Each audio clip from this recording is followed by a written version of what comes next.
നമസ്കാരം, ഞാൻ ഡോക്ടർ സുബ്രത. ഈ വീഡിയോയിലൂടെ നമ്മൾ ഡിസ്കസ് ചെയ്യുന്ന ടോപ്പിക് താരൻ അല്ലെങ്കിൽ ഡാൻഡ്രഫിനെ കുറിച്ചാണ്.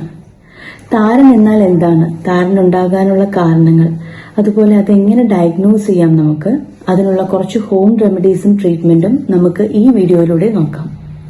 താരൻ എന്ന് പറയുന്നത് വളരെ കോമൺ ആയിട്ട് കണ്ടുവരുന്ന ഒരു സ്കിൻ പ്രോബ്ലമാണ്. നമ്മുടെ ശരീരത്തിലെ പഴയ കോശങ്ങൾ നമ്മുടെ സ്കിന്നിലെ മേലത്തെ ലെയറിലേക്ക്, ദാറ്റ് ഇസ് മുകളിലത്തെ ലെയറിലേക്ക് വരുന്നതിനെയാണ് താരൻ എന്ന് പറയുന്നത്. ഇതിനെ ഒരു അസുഖമായി കരുതേണ്ട ആവശ്യമില്ല. എന്നാൽ ഈ പ്രക്രിയ അധികമായിട്ട് സംഭവിക്കുകയാണെങ്കിൽ ഇതുകൊണ്ട് നമുക്ക് കുറച്ച് ബുദ്ധിമുട്ട് അനുഭവപ്പെടുകയും ചെയ്യും. ഇനി നമുക്ക് താരൻ ഉണ്ടാകാനുള്ള കാരണം എന്താണെന്ന് നോക്കാം. നമ്മുടെ എല്ലാവരുടെയും ശരീരത്തില് സെബം അല്ലെങ്കിൽ എണ്ണ ഉൽപ്പാദിപ്പിക്കുന്ന ഗ്രന്ഥികളുണ്ട്. ഈ ഗ്രന്ഥിയുടെ പേരാണ് സെബേഷ്യസ് ഗ്ലാൻഡ്. ഈ സെബേഷ്യസ് ഗ്ലാൻഡ് നമ്മുടെ കൈയുടെ ഉള്ളം കൈയിലും കാൽപാദത്തിലും ഒഴിച്ച് ശരീരത്തിൽ എല്ലായിടത്തും പ്രവർത്തിക്കുന്നു. എന്നാൽ ചില ഹോർമോണൽ തകരാറുകൾ കാരണം ഈ ഗ്രന്ഥിയിൽ നിന്ന് വരുന്ന സെബം അല്ലെങ്കിൽ എണ്ണ അധികമായിട്ട് ഉൽപ്പാദിപ്പിക്കപ്പെടുന്നു. ഈ എണ്ണ അധികമായിട്ട് ഉൽപ്പാദിപ്പിക്കപ്പെട്ടാൽ ഇത് കാരണം നമുക്ക് ഡാൻഡ്രഫ് ഉണ്ടാവുന്നുണ്ട്. അതുപോലെ ഡാൻഡ്രഫ് ഉണ്ടാവാനുള്ള മറ്റൊരു പ്രധാന കാരണമാണ് തലയോട്ടിയിൽ അല്ലെങ്കിൽ സ്കാൽപ്പിൽ ഉണ്ടാവുന്ന ഫംഗൽ ഇൻഫെക്ഷൻസ്. അതുപോലെ തന്നെ മറ്റൊരു പ്രധാന കാരണമാണ് അമിതമായിട്ടുള്ള ഷാംപൂ അല്ലെങ്കിൽ അതുപോലെയുള്ള കോസ്മെറ്റിക് അല്ലെങ്കിൽ കെമിക്കൽ പ്രൊഡക്ട്സിന്റെ ഉപയോഗം. അധികമായിട്ട് ഷാംപൂ ചെയ്യുകയാണെങ്കിൽ തലയോട്ടി ഡ്രൈ ആവുന്നു. ഈ വരൾച്ച കാരണവും നമുക്ക് ഡാൻഡ്രഫ് ഉണ്ടാവുന്നു. ഇനി നമുക്ക് ഡാൻഡ്രഫിന്റെ അല്ലെങ്കിൽ താരന്റെ പ്രധാന ലക്ഷണങ്ങൾ എന്തൊക്കെയെന്ന് നോക്കാം. പ്രധാനമായിട്ട് ഇത് സ്കിന്നിൽ ഇച്ചിങ് ഉണ്ടാക്കുന്നു, സ്കിന്നിൽ പൊട്ടൽ ഉണ്ടാക്കുന്നു, അതുപോലെ സ്കിന്നിൽ പൊച്ചയായിട്ട് ഉണ്ടാവുന്നു, സ്കിൻ ഫ്ലേക്സ് ഉണ്ടാവുന്നു. ഈ ഫ്ലേക്സ് ഒന്നുകിൽ പൊടി പോലെ ഉണ്ടാവാം, അല്ലെങ്കിൽ വലിയ വലിയ പൊറ്റകളായിട്ടും ഉണ്ടാവാം. പ്രധാനമായിട്ടും താരൻ തലയോട്ടിയിൽ അല്ലെങ്കിൽ തലയിലാണ് കണ്ടുവരുന്നത്. എന്നാൽ ഇത് മുഖത്തും കഴുത്തിലും അതുപോലെ പുരികത്തിലും കൺപോളകളിലും മൂക്കിന്റെ സൈഡുകളില് ചെവിയുടെ സൈഡുകളില് അതുപോലെ താടിയില് ഒക്കെ കണ്ടുവരാറുണ്ട്. അതുപോലെ തന്നെ മുടി ഈരുമ്പോൾ കോംബ് ചെയ്യുന്ന സമയത്ത് ചെറിയ പൊടി പോലെ നമ്മുടെ ഡ്രസ്സിൽ ഇങ്ങനെ വീഴാറുണ്ട്. ഇനി എങ്ങനെയാണ് ഡാൻഡ്രഫ് അല്ലെങ്കിൽ താരൻ ഡയഗ്നോസ് ചെയ്യുന്നത് എന്ന് നമുക്ക് നോക്കാം. താരൻ അല്ലെങ്കിൽ ഡാൻഡ്രഫ് വളരെ ഈസിയായി ക്ലിനിക്കലി തന്നെ പേഷ്യന്റിന്റെ തലയോട്ടി അല്ലെങ്കിൽ സ്കാൽപ്പ് എക്സാമിൻ ചെയ്താൽ തന്നെ നമുക്ക് കണ്ടുപിടിക്കാൻ പറ്റും. അതുപോലെ ഇതിന് പ്രത്യേകിച്ച് ഒരു ബ്ലഡ് ടെസ്റ്റുകളുടെ ആവശ്യങ്ങളൊന്നും തന്നെ ഇല്ല. ഇനി നമുക്ക് താരന് എന്താണ് ചെയ്യാൻ പറ്റുന്ന കുറച്ച് ഹോം റെമഡീസ് അല്ലെങ്കിൽ കുറച്ച് ട്രീറ്റ്മെന്റ് എന്തൊക്കെയെന്ന് നോക്കാം. താരനുള്ള ട്രീറ്റ്മെന്റ് നമ്മൾ തെരഞ്ഞെടുക്കുന്നതിന് മുമ്പ് ശ്രദ്ധിക്കേണ്ടത് താരൻ വരാനുള്ള കാരണം എന്താണെന്ന് നമ്മൾ കൃത്യമായിട്ട് മനസ്സിലാക്കണം. നമ്മുടെ തലയൊട്ടി അല്ലെങ്കിൽ സ്കാൽപ്പ് അധികമായിട്ട് ഡ്രൈ ആയാലും അത് നല്ലതല്ല, അതുപോലെ അമിതമായിട്ട് ഓയിലി ആയാലും അത് നല്ലതല്ല. അപ്പൊ ഇത് രണ്ടിന്റെ ഇടയിൽ നിലനിർത്താൻ നമ്മൾ ശ്രമിക്കണം.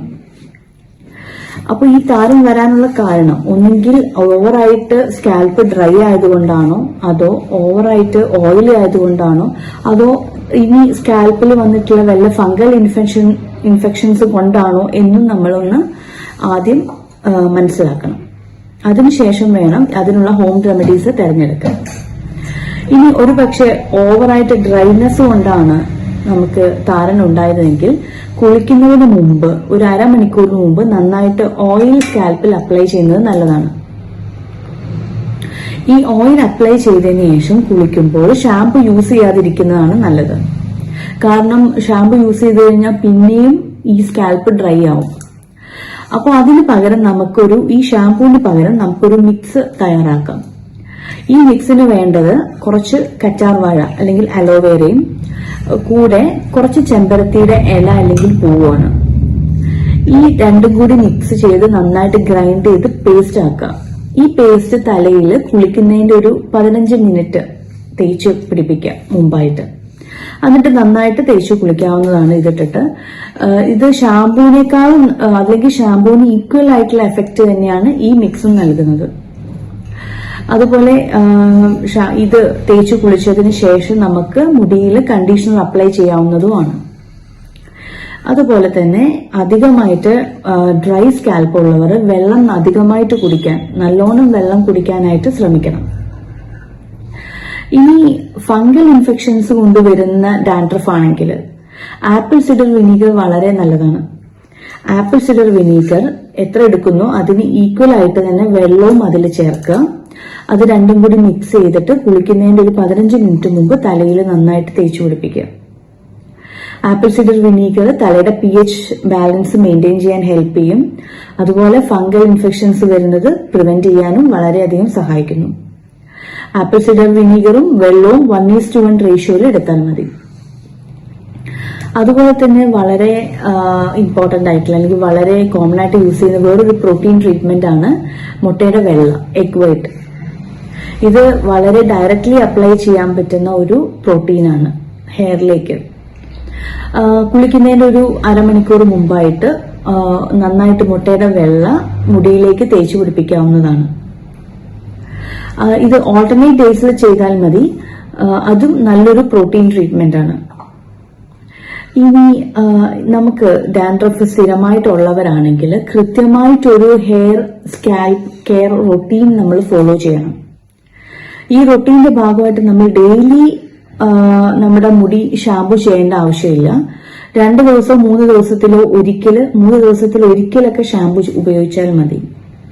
എന്നാൽ അധികമായിട്ട് പൊറ്റകൾ ഉണ്ടാവുകയാണ്, അധികമായിട്ട് ഡാൻഡ്രഫ് ഉണ്ടാവുകയാണ്, അതുകൊണ്ട് വല്ലാതെ ബുദ്ധിമുട്ടുന്നുണ്ടെങ്കിൽ നമ്മൾ എന്ത് ചെയ്യണം എന്ന് വെച്ചാൽ ഈ ചീപ്പിന്റെ അല്ലെങ്കിൽ നമ്മുടെ കോമ്പ് ഉപയോഗിച്ചിട്ട് നന്നായിട്ട് ഈ പൊറ്റ നന്നായിട്ട് ഇങ്ങനെ ഇളക്കി എടുത്തിട്ട് ഷാമ്പു ചെയ്യണം. അതും ഷാമ്പു ചെയ്യുമ്പോൾ ഷാമ്പു തേച്ച് ഒരു 2-3 മിനിറ്റ് ഷാമ്പു തലയിൽ തേച്ച് പിടിപ്പിച്ചതിന് ശേഷം കഴുകിക്കളയുക. ഇങ്ങനെ ചെയ്യുകയാണെങ്കിൽ കുറച്ചുകൂടി ഡാൻഡ്രഫിന് നല്ല ശമനം കിട്ടും. അതുപോലെ ഡാൻഡ്രഫിന്റെ ട്രീറ്റ്മെന്റ് എടുക്കുന്നവർ സ്ട്രെസ്സും ടെൻഷനും കുറയ്ക്കാൻ വളരെയധികം ശ്രദ്ധിക്കണം. സ്ട്രെസ്സും ടെൻഷനും ഉണ്ടെങ്കിൽ ഡാൻഡ്രഫ് പിന്നെയും റീഒക്കർ ആവാനുള്ള സാധ്യതകളുണ്ട്. അതുപോലെ തന്നെ വളരെ ഇമ്പോർട്ടന്റ് ആയ മറ്റൊരു കാര്യമാണ് ഹെൽത്തി ആയിട്ടുള്ള ഒരു ഡയറ്റ് ഫോളോ ചെയ്യുക എന്നുള്ളത്. വൈറ്റമിൻസും മിനറൽസും സിങ്കും എല്ലാം അടങ്ങിയ ഭക്ഷണ പദാർത്ഥങ്ങൾ കഴിക്കണം. ഇത് പച്ചക്കറികളിലും ഫ്രൂട്ട്സിലും നട്ട്സിലും ഡ്രൈ ഫ്രൂട്ട്സിലും എല്ലാം അടങ്ങിയതാണ്.